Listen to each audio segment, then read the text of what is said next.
What's up, gamers? How you doing? It's John. In this video, I'm going to take a closer look at the new Duke controller by Hyperkin. This is for Xbox One, Xbox Series X/S, as well as PC. I just got this in the mail recently. I pre-ordered it on Amazon months ago, almost about a year ago, actually. It's been a while. And I finally got it. It's to celebrate the 20th anniversary of the original Xbox system, the console that came out in North America in November of 2001, which is crazy to think about now. It's going to be 21 years old later this year in November, which is awesome. Makes me feel old. But a lot of people initially complained about the large size of the controller, but now people actually prefer the larger controller. Many people do anyway. So what in this video, we're going to do an unboxing, show you what it looks like. It's got a really cool video thing built into it, which I'm going to show you how that works and how that looks like in a second. We'll go from there.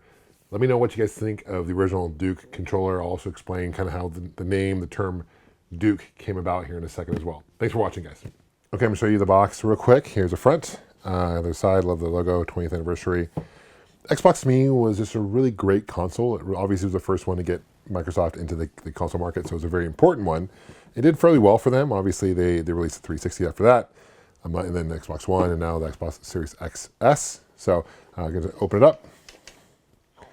You've got your instructions on, pretty basic controllers. Now, this controller is wired. It is not wireless. I know it's been a complaint for many people, like, why is this not wireless?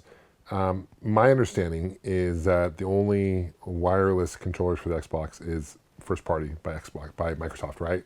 You can find some third-party wireless that have a dongle, but I don't think they're officially licensed necessarily. I think they have a patent on the Bluetooth technology through the controller. Correct me if I'm wrong, but that's my understanding. So, you got this, Hyperkin message, thanks for purchasing, live well, not live well. And then you have a sticker here, which is cool. And there's the screen. So obviously it's not plugged in yet. I'll show you what that looks like in a second. This thing is huge, and it feels huge. It used to be called the Fatty. The original one was called the Fatty, and then later the Duke. What I've heard, the reason why they call it the Duke controller is because one of the guys, the project managers who was working on the original prototype, his son was named Duke. And that's kind of how they came up with the name, the Duke controller. A lot different design. Well, a little bit different design. It's a lot bigger than the original, the second form of it. But this really feels nice. I can tell you the buttons feel good. You've got the nice D-pad here, right? The disc there. You've got these buttons added here as well. Let me show you the difference between this and now the second version of, this is the original Xbox. This is the Halo version. You can see it's much smaller. This is more of what we see today, right, as far as size goes.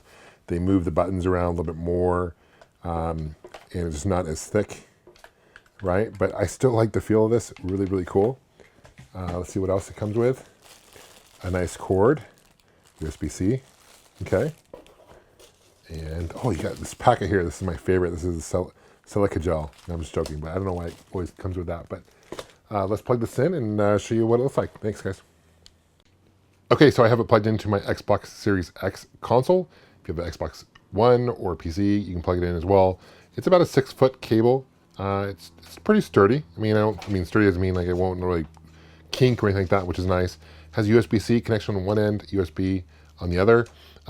Notice here, these both analog sticks. This is how the original Duke controller was. This was kind of lifted here, and it was kind of inverted here, which is awesome. Nice D-pad here, disc.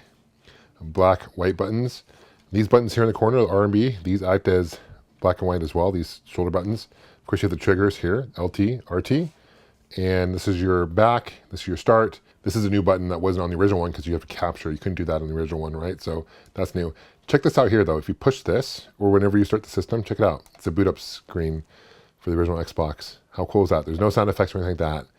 But I think that's super cool. When you turn it off, the same thing, right? It does the same thing, 20th anniversary. I'll push it again. For home, it's your home button. Also, pretty cool. I think it's pretty awesome.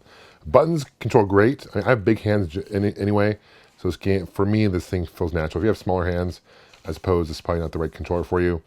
But this thing is awesome. It's definitely iconic. $90 US is what it retails for, which is a little bit expensive, but to be honest, controllers for the Xbox and modern consoles are generally expensive anyway. I do wish it was wired or Bluetooth. That's a disappointment for sure. But I think nostalgia-wise, if you're a big Xbox fan like I am, this is definitely one to check out. Leave a comment. Let me know what you guys think below. Thank you for subscribing. We'll see you guys soon. Take care. And of course, game on.